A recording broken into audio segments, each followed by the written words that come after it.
Hello and welcome. I'm Kamla. Where do you usually go when you're looking for information? Chances are Wikipedia.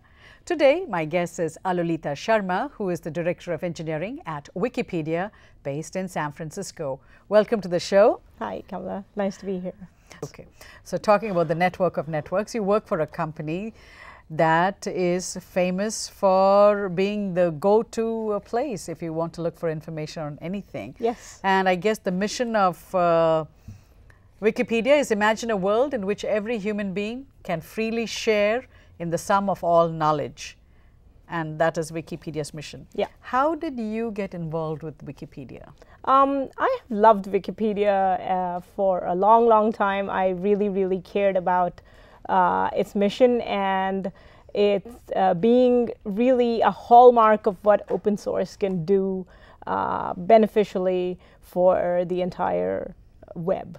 And I was working on other open source projects and got a great opportunity to be able to build out the engineering organization for Wikipedia. And I loved and jumped at the opportunity.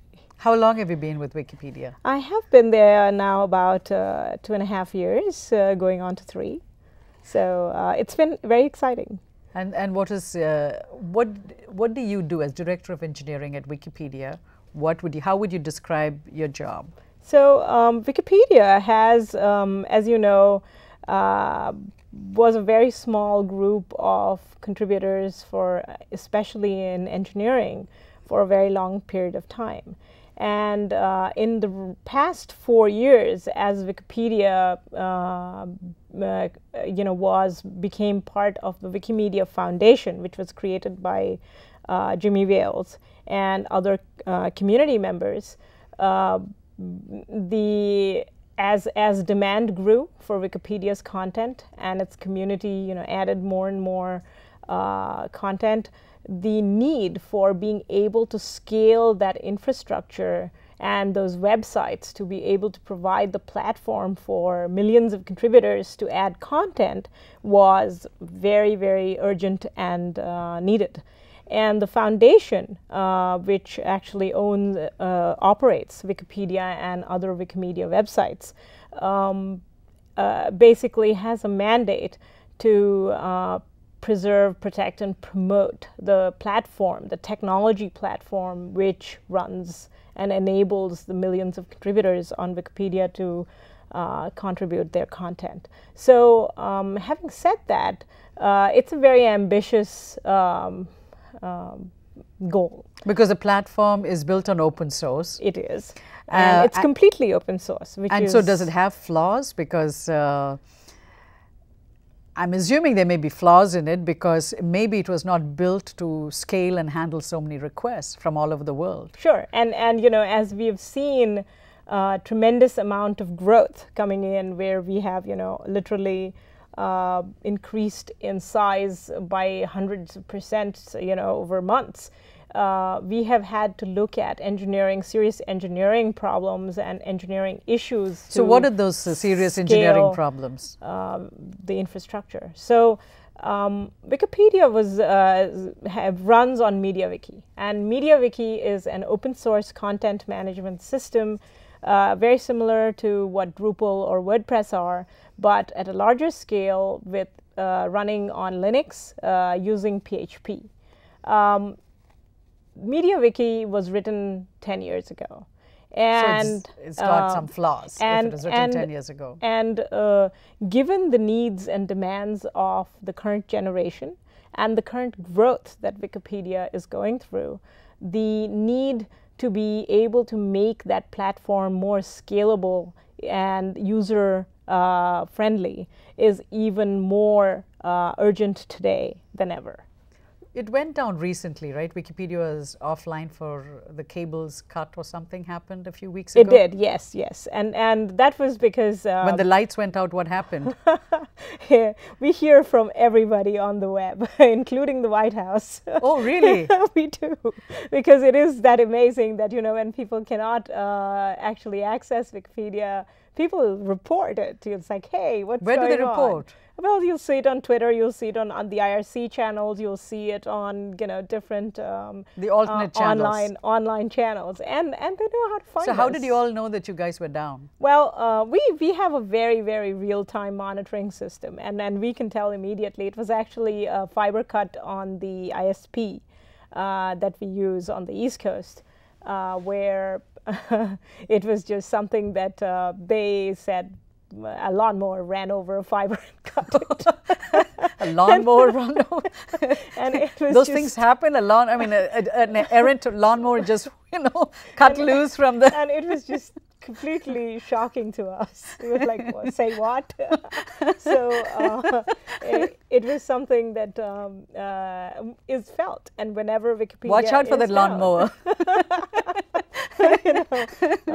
Hey, this is Florida.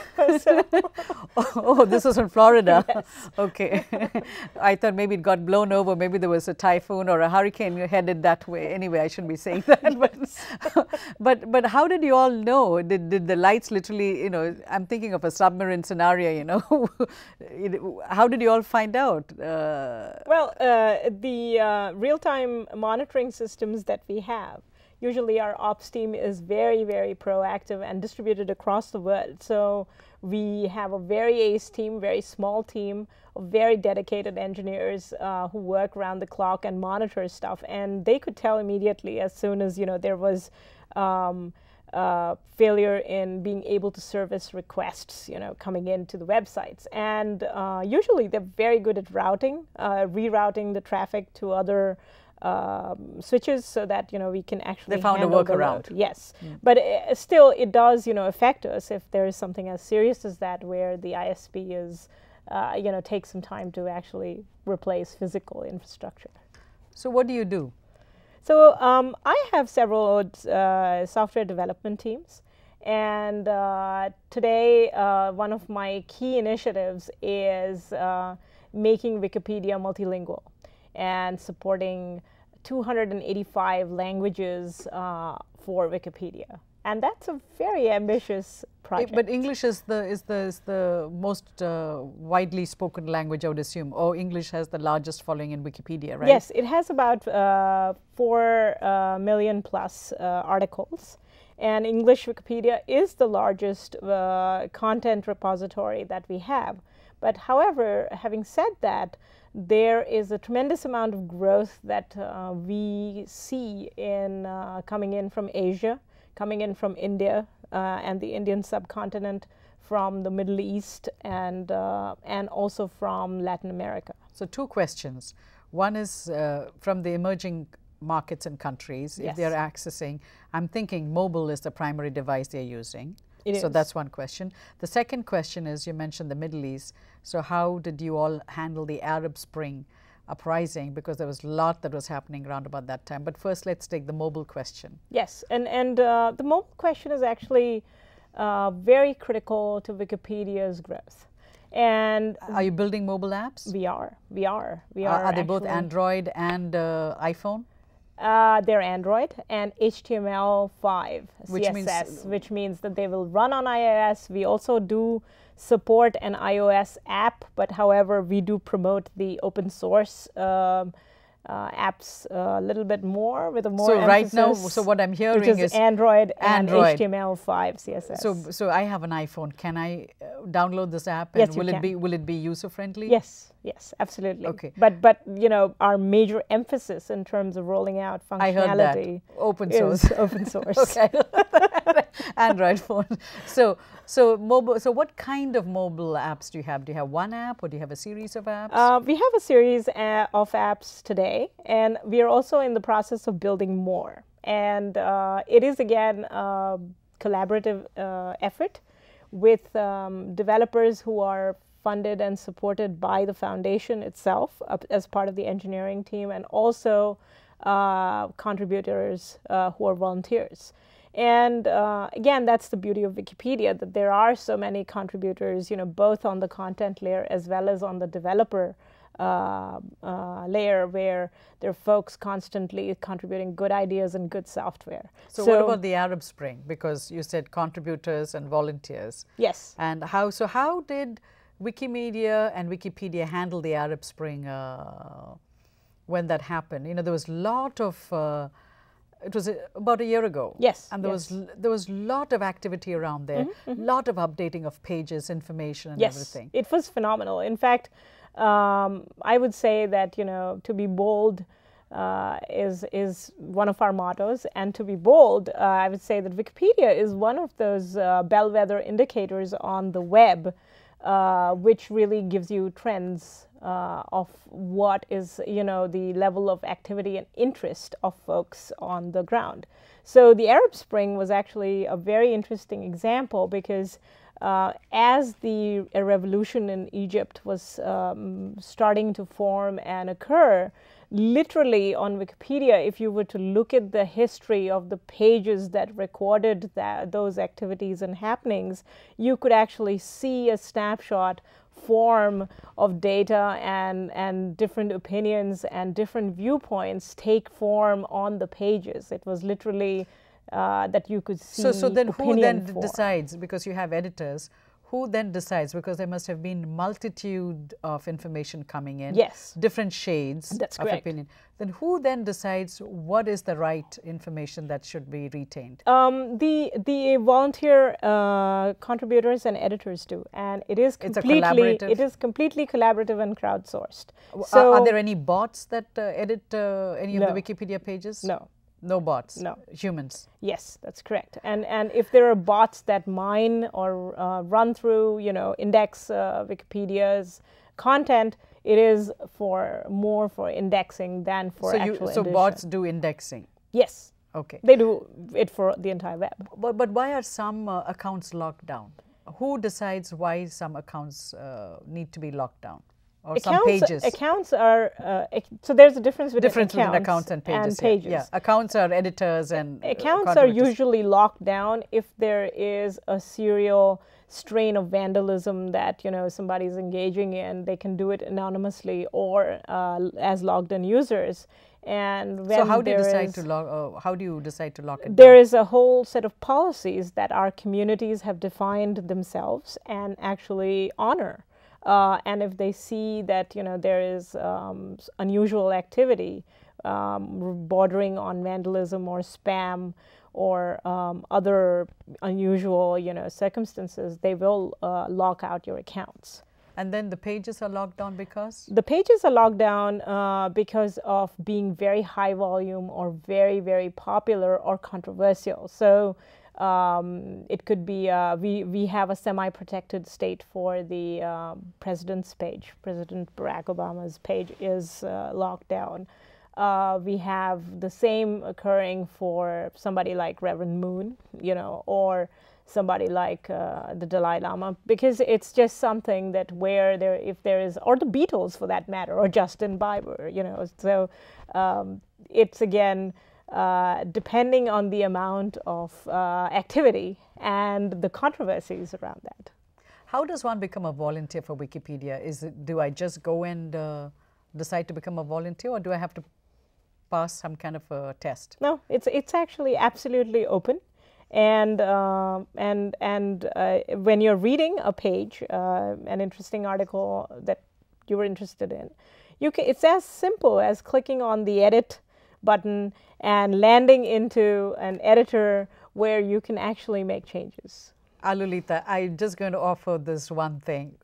I read up quite a bit before you came today about Wikipedia and the editing part. Good, good.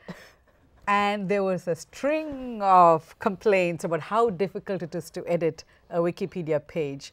And apparently you guys are upgrading your CMS system or some system. Somebody from Wikipedia has written an article that's out there saying how the system needs to be changed. And so in response to that, there's a string of answers. That's correct. Most of them were complaining about how difficult it is to edit a page. So do you have to be, it looks like you have to be a geek to edit a page. Tech savvy, being tech savvy alone is not sufficient. You need to know, you know, yes. Emacs, VI, I don't know. No, actually, it's not as complex as knowing Emacs or VI, but it is certainly complex in terms of using Wikitext, which, as you know, was invented and used by MediaWiki. originally, and continues on in perpetuity right now. So MediaWiki, uses and talks using Wikitext, and Wikitext is an amazing How difficult language. is it? It is very complex. So if I wanted to go and edit a page, it's not going to be very easy. For simple things, it's very easy. If you are going to do something very complex, it becomes very complex. What is simple quickly. and what is complex? So if you're making... For engineers, simple and complex has totally different definitions than lay people. Yes, that is true. And again, I would say for lay people, simple means, being able to make a spelling correction, or being able to reorganize a paragraph or existing content, or just adding some more sentences to a particular paragraph, or adding a link to for citations. So simple things are simple to do, but once you get into the complexities of trying to add complex tables, for example, with data, it becomes very hard very quickly for simple users, for mainstream users, and even for geeks. And that is something that we are trying to resolve today. We have a very ambitious project ongoing at the foundation, which is the visual editor. And what the attempt is to actually make it easy, and what you see is what you get, kind of an editor for everyone to use. It is available in its prototype form right now, and we have actually a very ambitious project to build this out, similar to Google Docs or similar to another word processor. So you heard it from Alolita. Wikipedia is on its way to build a WYSIWYG editor. It's going to be simple. So if you've ever tried to edit a Wikipedia page, maybe very soon you will be able to, because Wikipedia is working on a visual editing tool, and the prototype is out, as Alolita told us. Thank you so much for stopping by today and talking to us about open source and Wikipedia. It was a pleasure, Kamala. Very, very nice to be here. Thank you. And thank you for watching. We'll be back again. Until then, goodbye.